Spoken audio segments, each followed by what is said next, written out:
Today we celebrate the memorial or the feast of Saint Lawrence, deacon and martyr. He is a deacon of the church in Rome and was martyred for his faith in Christ in the year 258 during the persecution of the Emperor Valerian. In the Gospel today, Jesus speaks himself as a grain of wheat that falls on the ground and dies, and in dying yields a rich harvest.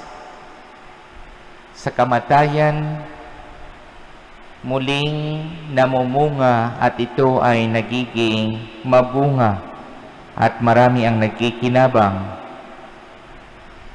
Addressing us, telling us by Jesus, his followers, he declares that for us too, it is in giving our lives away for his sake that we find our lives. Kapag binahagi natin ang ating buhay, ay yun pa lamang ang makikita natin ang panahon na ito ay mabunga. At the same time, in the second reading, Paul declares that it is in giving of ourselves generously and cheerfully that we experience God's blessings in abundance.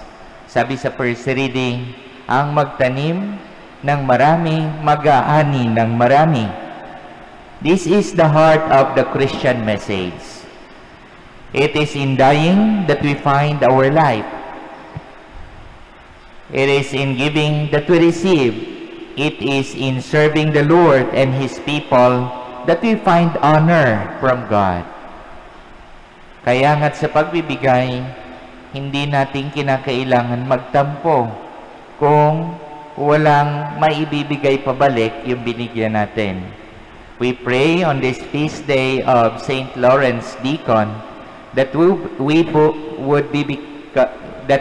may become a generous giver and a cheerful giver, so that as we give ourselves to Him, we may be able to follow Him by giving up His life for us in the Eucharist, be broken and be shared, so that all of us may have eternal life.